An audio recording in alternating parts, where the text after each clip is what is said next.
Yeah, that's how we roll.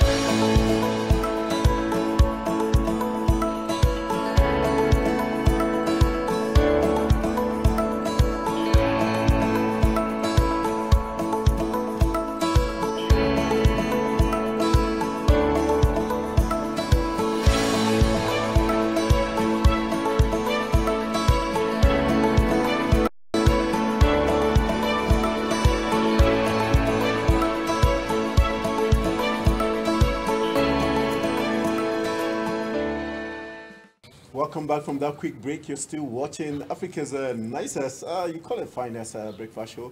It's called Daybreak Nigeria. And my name is Anthony Momodi, welcoming you back to this breakfast show. And like we told you, we're outside having the feel of the Gusape.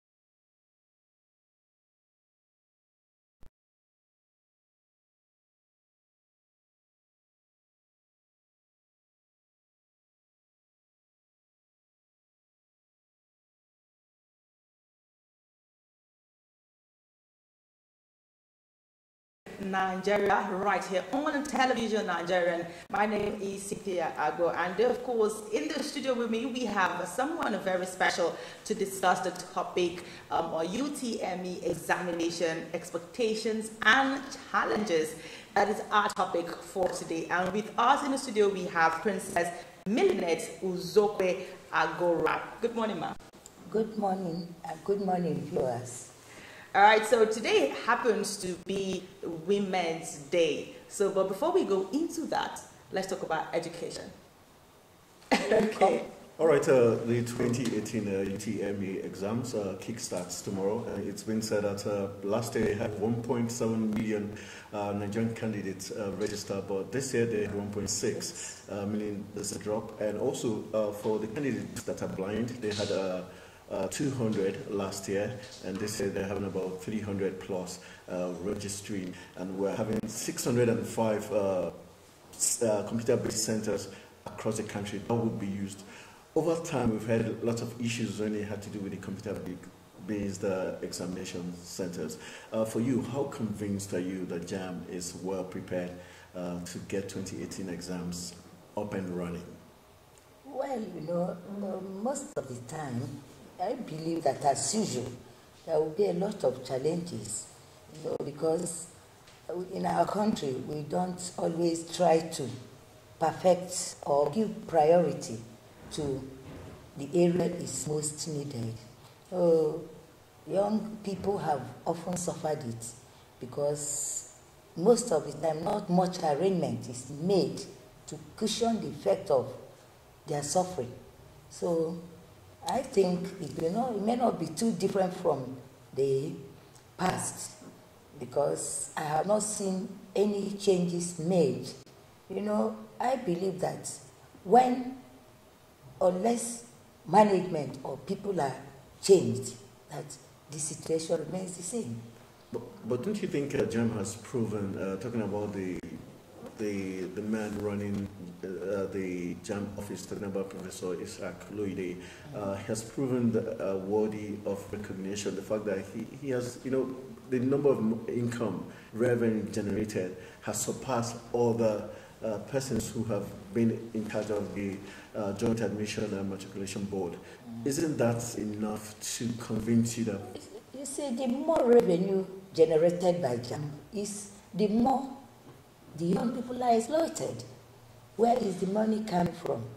It's from registration and then the number. Even though you said less people are going for it, this is plus or minus the same number, because the blind added 100, and then here a little drop. So you balance it up. It's about the same thing. You know, the difference is not much. Okay, so now we have 1.7 last year, and this year we are having 1.6.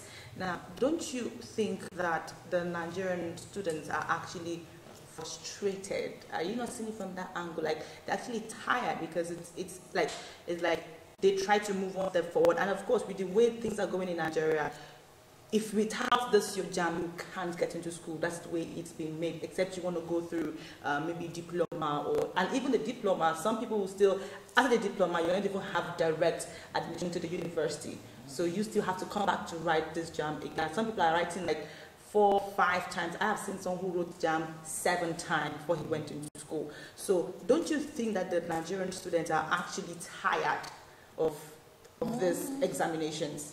I don't think it's all about fatigue. You know, you consider a lot of factors. Many had left the country and many are still living. Some would have committed suicide, and some would have gotten involved in road accidents and are gone. These things are for the living, not for the dead. So there are, some don't have the funds to do it. You know the situation. But many that are already in university can't even pay their school fees. So there's a lot of, you know, complications and problems here and there. I pity the Nigerian young people because there is no provision made for them by our leadership. That's a strong one. Very strong one. And I want to add something else again. This UTME examinations, is there any provision made to lessen the stress? Because if you look at the condition in which a student has to pass through before entering the university, is there anything that the leaders there, the UTME leaders, the JAM leaders, is there anything they're actually doing to make sure that these students have less stress? Because if we calculate it, you go through a lot, you try to finish your normal work and everything, and then you go to buy the form, do this and all of that, and then at the end of the day, cut-off points becomes a challenge. So is there anything the leaders there are doing, I mean the UTME admin, is there anything they are doing to lessen the stress of these children? Maybe like reduce the cut-off mark or reduce the fee to pay? Is there anything they are doing? Well, I strongly hold the opinion that there is no need for post-UTME. Okay. That's my take. There is no need for it. It's very unnecessary. It's either JAM or this. Okay. But it's duplication, unnecessary duplication to frustrate the young Nigerian people. All right, let's That's look at the issue of examination malpractice has always been top-notch when it had to do with JAM, and that was what introduced the computer-based examinations.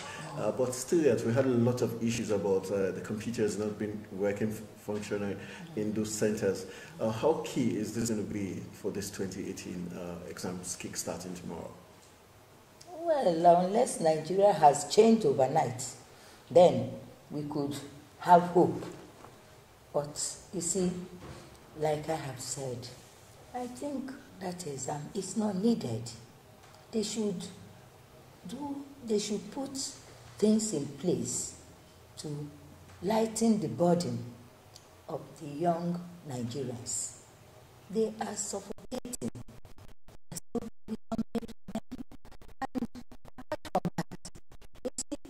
Movements. All these are not considered. When you say movements, what do you mean by movement? What I mean by movement, some will travel from far distances to do this, and many people in the villages, some of them have never seen computers, and you are saddling them with using them because even some of them have no electricity to handle some of these gadgets. So I keep wondering, you know, if it's magic will do to improve the situation. But for me, I believe that with something else, I mean, you don't even look at the area settlements. You need money, large sums of money to settle So these exams are actually not standard for measurement of intelligence or performance. We have a long way still to go. Okay, so you are of the opinion that if there's any means possible, it should just be scrapped. Exactly that. It should be scrapped. Yes. All right, that's going to play out at the end of the day in terms of all these challenges you've mentioned.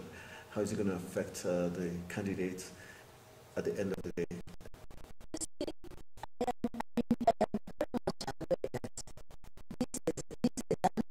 This is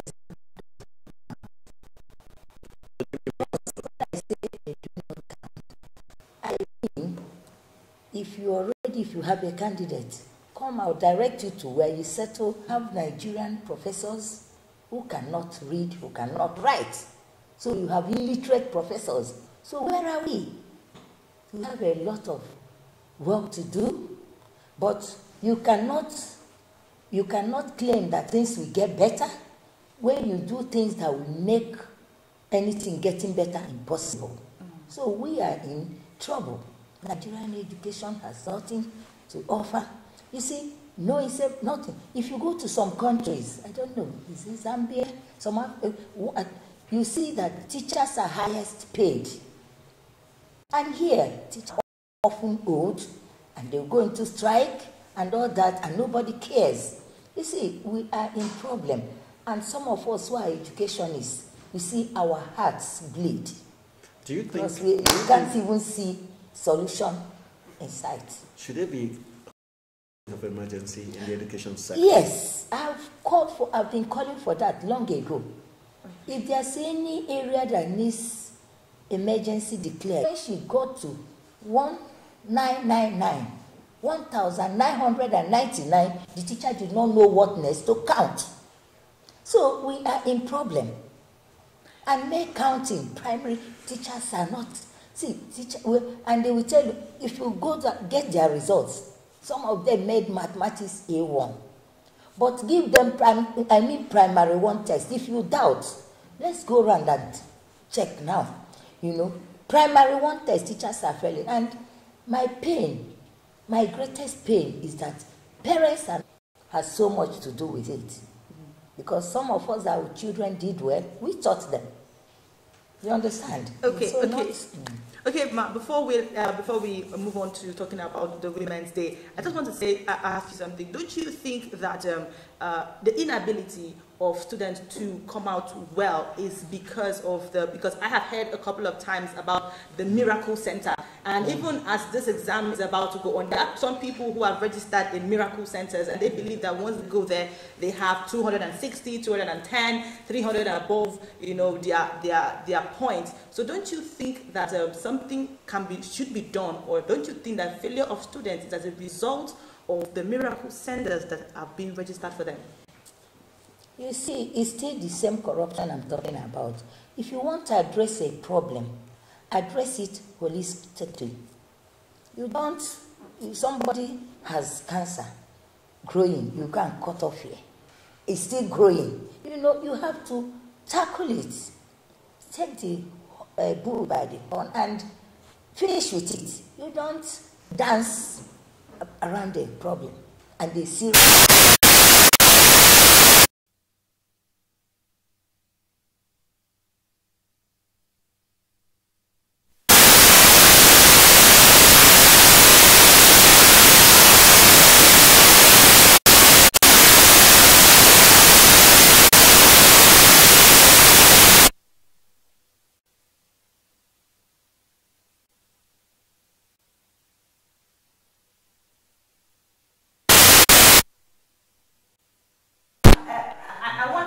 I want to be as real as possible on this. Now, there's been a increase in the fight for gender equality between women.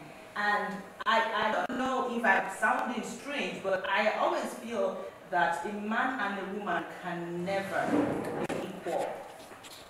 So, can you please tell us what has led to this fight for gender?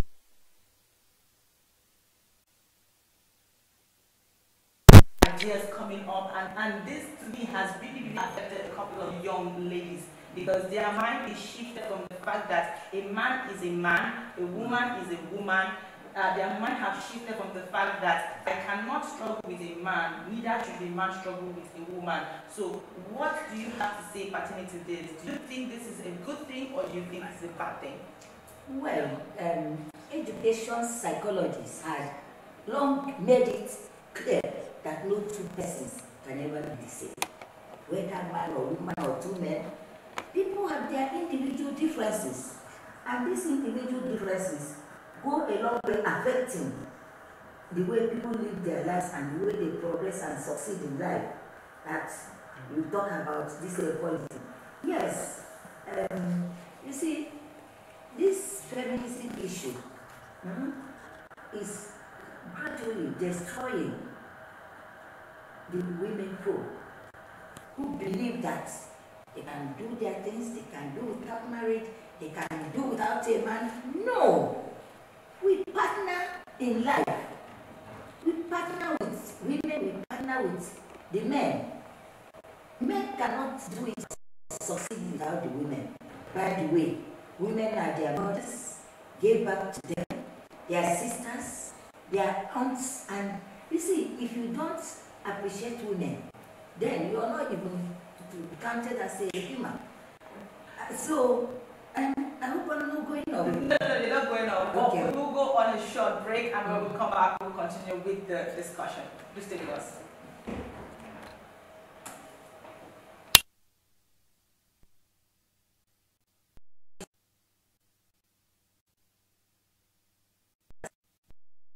Information remains the bedrock in every stage of development. It develops both the human mind and the society at large. Nigerian is here to avail you with that information you need for all-round development through its mind-blowing programs such as news, talk shows, health and safety, governance and politics. In the United Kingdom, you see, they take these things more seriously than us, and they achieve, by their celebration, they try to achieve positively, but here, sometimes we take it for celebration's sake. We should be more serious. Let women understand their problems, and then how to proffer solutions. And then more women should, the enlightened ones in Nigeria should, mentor the upcoming ones, of those that don't understand who they are. Because when you understand who you are, you will act better. So that is it. And please, I wish women a lovely International Day. What I wish women the best.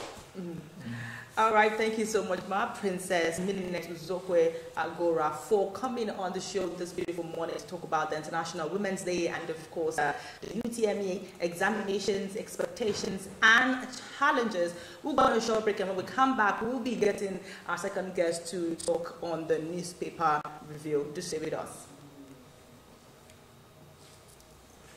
Not forgetting to thank television.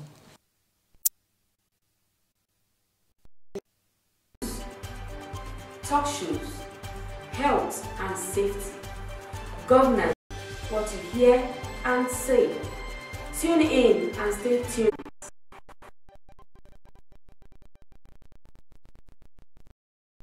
Information remains the bedrock in every stage of the development through its mind-blowing programs such as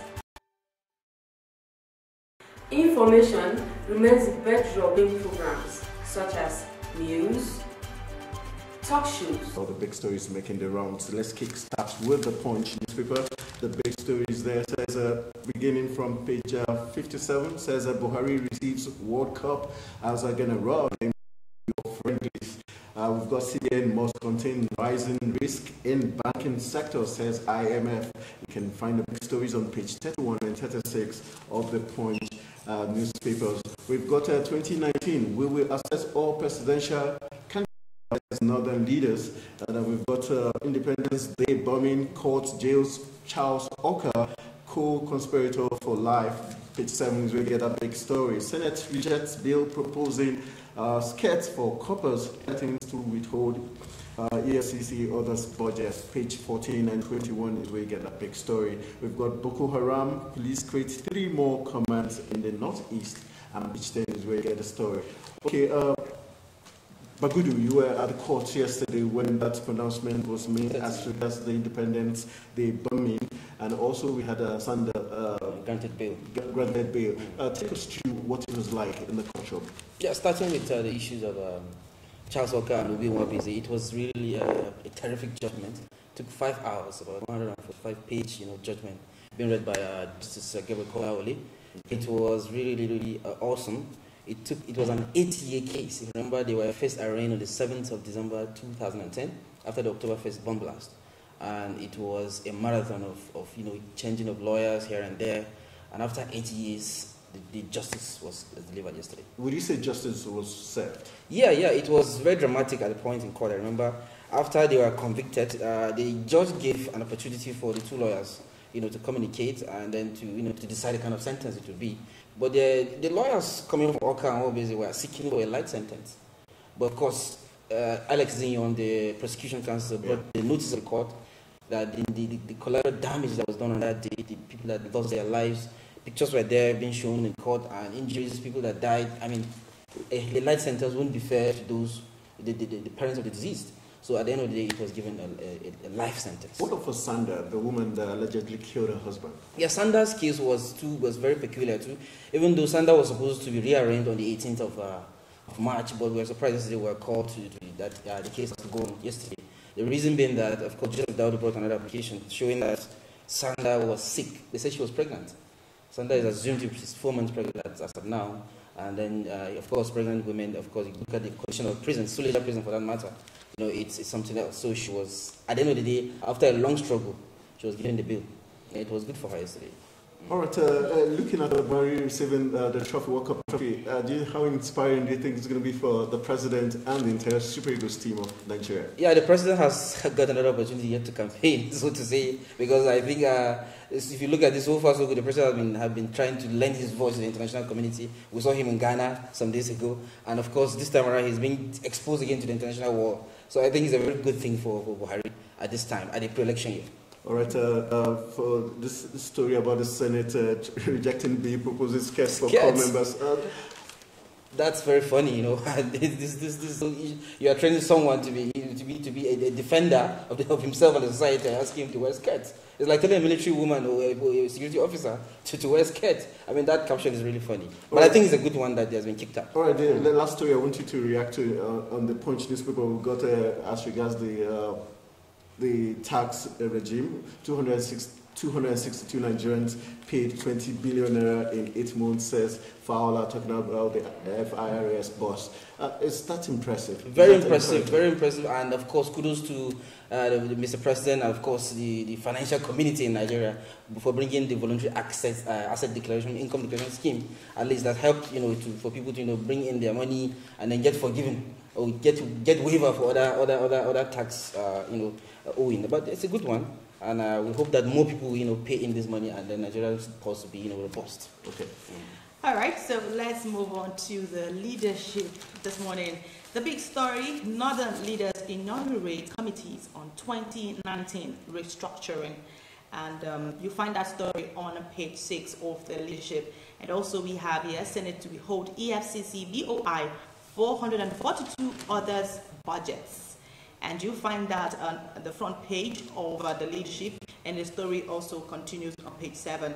And on page 6 of the leadership, you find PMB orders audits of Dana Air. And also we have 1st October bomber Charles Oka gets live jail. And leadership has raised the bar on information dissemination. That's Ambody on page 7. And on page 4 of the leadership, you will find husband killing, court grants bail to Marian Sanda. And on page 40 of the leadership, you will find Senate threatens to override PMB on Peace Corps bill. Before we move on to the next paper, I would like to ask two stories here actually caught my attention. That of the Sandra. You mentioned something earlier on, and you said she had a good day at the court. I want to say, is it justifiable that because she's pregnant, she has to be granted bail, even when found guilty of that particular charge? Yeah, she's yet to be found guilty. She's still on trial. She's standing trial. And of course, we know that the issue of having given bail has been a struggle so far so good. She has had to change to a new lawyer, in order to struggle to get this bail. And of course, she was confirmed to be pregnant by a medical result. And of course, she's not a mother. She's not a baby as well. So of course, these are the conditions. Even though the offense she committed is not bailable, but of course, the lawyers were able to scale through. So do you believe in our system that even if she goes back to the court again for another sitting and she's found guilty, do you think that she would be sentenced? She'll be convicted. Even when pregnant? She'll be convicted, certainly. She will. Even when pregnant, because of course she'll be convicted, but of course certain conditions, of course, will have to be given while she's in prison. Okay. For the sake of the unborn. Okay, so very quickly, Senate threatens to override PMB on peace corps. Do you think that's a good idea? Yeah, of course, this is another time we're having the rift between the executive and the legislators. The Senate have been up and doing to see that the peace corps has scaled through, but of course, the president gave two reasons we know. He said funding and of course not having multiple security outfits in the country. He gave them good reasons, two good reasons enough to make them calm down. But I think they are threatening to bring in their veto powers, to put this thing into place. But I think there has to be some kind of communication between the two parties, so that we don't have chaos. Because as I speak to you, the Peace Corps are already in their headquarters. They invited us to come in their headquarters. That since the police refuse to vacate their area, they too will be lawless and they will go ahead to take over the area. And this is not a good sign. So I think there has to be some communication between the two parties. Okay. All right, still looking at the big stories. Let's go to the Daily Sun. We've got Senate indicts governors over power abuse. Comes hard on Ganduje, Erufai, and Bello declares state's chief executive high-handedness threat to democracy. We've got Buhari receives a World Cup trophy. For page 45 to hear that big story. We've got the military gives trucks 48 hours to leave Lagos roads.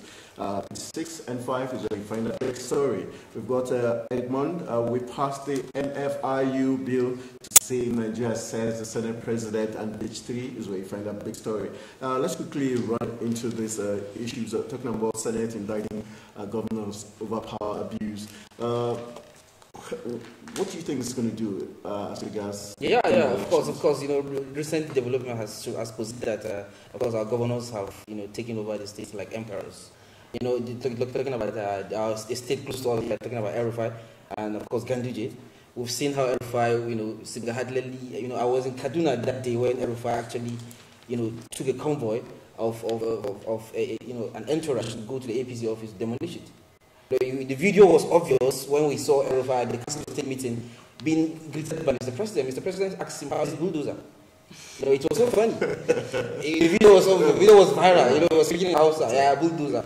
Which means, it has confirmed us that Erufai has really been autocratic in the state, and it's not really good for Nigeria at this time. It's a pre-election year. We should be doing things to win the hearts, to woo the hearts of our voters, so that 2019 will have a field day. All right, let's look at the big story on page the list on the Senate President saying they passed the NFIU bill to save Nigeria. How true is this? Of course, they have passed it. They passed the NFIU bill. And, the issue of this passing of bills, Senate have passed bills, and the Senate have been the Senate that have really done remarkably well in the issue of passing bills. But we find, a kind of confusion when it comes to granting, signing these bills by the Mr. President. Granting assent is always an issue. So I think it's not all about signing bills. Let there be a synergy. Those in that state house, the chief of staff, the advocaries, the Garbashihus, they should come and they should work together with this internet. Because the internet shows that really they have good for Nigerians. My final question will be Ganduje, Erufai, and Bello, these three governors that I mentioned. What's your take about their performance? These three governors are what we call unrepentant apostles of the APC. Okay. And they depend on the popularity of Mr. President. These are people that if you look at, you saw what happened in the weekend, the wedding between the families of Ganduje and that of Ajimabi, Governor Ajimabi. You know, it was funny. These are, you saw the kind of caliber of people that came in that graced that occasion. So it's all about them, you know, trying to see that, okay, they take this power by hook, by hook, by crook. They want to, you know, institutionalize themselves there. But I think the Nigerian will decide by 2019. Okay, so let's move on to the Nation news report this morning. The big story, El Rufai Ganduje Bello under fire over senators. And you find that on the front page of the Nation newspaper. And on page 9, you will have police, how headsmen attacked Benue town. Suspect to face trial after probe. On page 6, we have Okage's life sentence for October 1 bombing. And on page 47 of the Nation, we have Mikel Moses, 26 others for Poland, Serbia ties. And below the riders, we have Buhari Al-Makura, others Mon Akwedoma. You find that story on page 42. And also on page 42, we have Abuja killer wife gets bail. Such a very, very... the caption is something else, I must say. All right, so we have a Senate raises panel on disagreement. You find all the stories on the front page of the Nation newspaper this beautiful morning. And of course, inside you have government orders audit of Dana Airline. You find that on page 9. And police nab 63-year-old kidnap kingpin. You will find that story on page 6 of the Nation newspaper. And then behind you have some fresh air for a change. You want to know what that's all about? Get yourself a copy of the Nation newspaper this morning. All right, let's wrap it up with the Daily Trust. We've got big stories there. One of them says on page 3, 1.6 million candidates start JAM exams tomorrow. We've got a curfew as Mambila Valet spreads, and page 5 is really that big story. We've got 2019 other elders yet to decide on Buhari, says Yakase, and the African Development Bank, Africa's population explosion, a time bomb. And page 7 is really that big story. Quickly, what's your expectations as 1.6 Nigerian candidates starts the exams tomorrow? Do you think JAM and everyone else is set to go? Of course. JAM has always been set. You know, they've always been doing their job, and we hope that, of course, while JAM is working hard, ASU2 will also have, you know, they play their own part. So they don't waste the efforts of these young lads. Okay, final story. Question has to do with curfew at the Mambila violence that's spreading. What does that tell us about how effective our security agencies have been? Of course, you know, the Mambila issue has been a very, very sensitive matter. You know, the issues of the indigent Mambila, you know, massacring these, you know, these Fulanis. It is very, very, you know, sympathetic and, you know, disheartening. At this time, the curfew, you know, being imposed on that region is a step in the right direction, and I feel there has to be something has to be done urgently, you know, to mitigate this violence, so that that region will not, you know, become, you know, a hotspot. All right, so that's our quality wrap on the newspaper review segment. We've had Emmanuel Bagudu, who is a judicial correspondent, helping us look at the big stories that make the rounds on today's edition. Hope you've been well informed with balanced analysis of all the big stories. Cynthia, want to say? Yes, and of course, that's the much we can take today on the show. It has really been a super exciting time. We are on Daybreak Nigeria, on television Nigerian, right here in the nation's capital. We will be here tomorrow to give you another exciting, educating, and of course, entertaining time. And don't forget that today is Women's Day all over the world. We are celebrating our mothers, our sisters, and of course, our wives. Yes, and so don't forget to appreciate a woman today in your own little way. And also, ladies, don't forget to press for progress, because that is the most important thing that you can ever do for yourself. Follow us on our social media platform, Television Nigerian, on Facebook, Twitter, and Instagram. And don't forget to subscribe to our YouTube channel. My name is Cynthia Agbo. And I am Anthony Mori, saying have a very lovely day. All love to all the beautiful women in Nigeria and the diaspora. See you tomorrow for another wonderful day. Bye. Thank you.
Hello! Today on Healthy Living, we'll be looking at healthy diets for pregnant women. Maintaining a healthy diet during pregnancy is very important. Figuring out what to eat when you're eating for two can be very confusing, but today we'll be looking at healthy and best foods for pregnant women. Today on the list we have egg, number 1. Eggs are a great source of protein. They also contain more than a dozen vitamins and minerals, including choline. Choline helps your baby's brain and spinal cord develop properly and helps prevent neutral tube defects. And number 2, salmon. Salmon is very rich in essential omega-3 fatty acids, which are crucial for your baby's healthy development, especially in the development of the eye and brain. It is also a natural source of vitamin D. Number 3, sweet potato. Sweet potatoes are very rich in beta-carotene. It is a plant compound that is converted into vitamin A in our bodies. There is also a great source of vitamin C, folic acid, and fiber. Vitamin A is very important for the growth and differentiation of cells in the fetus. And then number 4, we have lean meats. This includes beef, pork, and chicken. These are excellent sources of high protein. Look for cuts that are around 95 to 98% fat-free. Beef and pork are also rich in iron, choline, and other B vitamins, all of which are higher amounts of vitamins during pregnancy.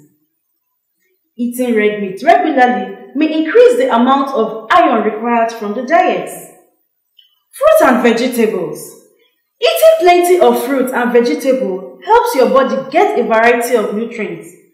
This provides vitamins and minerals. Salads are an easy way to combine fruits and vegetables. Number 6, we have legumes. Legumes are excellent plant-based sources of calcium. Legumes are generally high in fiber and many other nutrients. Folates are found in legumes. Folates may reduce the risk of some birth defects and diseases. Number 7, fish liver oil. Fish liver oil is made from the oily liver of fish, most often cod. A single serving of fish liver oil provides more than the required amount of omega-3 fatty acids. Vitamin D and vitamin A. Fish liver oil may be particularly important to women who don't eat seafood. You can substitute the fish liver oil with the seafood. Number 8, broccoli and dark leafy greens. Broccoli and dark green vegetables such as spinach contain many of the nutrients that pregnant women need. These nutrients include fiber, vitamin C, vitamin K, vitamin A, calcium, iron, folate, and potassium. Number 9, berries. Berries contain water, carbs, vitamin C, fiber, antioxidants, and plant compounds. They may help pregnant women increase their nutrients and water intake. Last but not the least, water. Drinking water is very important because of the increased blood volume during pregnancy. Adequate hydration may also help prevent constipation and urinary tract infection. It is also important to stay hydrated in the last trimester because dehydration can cause contractions that can trigger preterm labor. Always eat healthy to stay alive and healthy. Remember, a healthy woman is a happy woman. I am Diana Udra, your host. Keep watching Television Nigeria.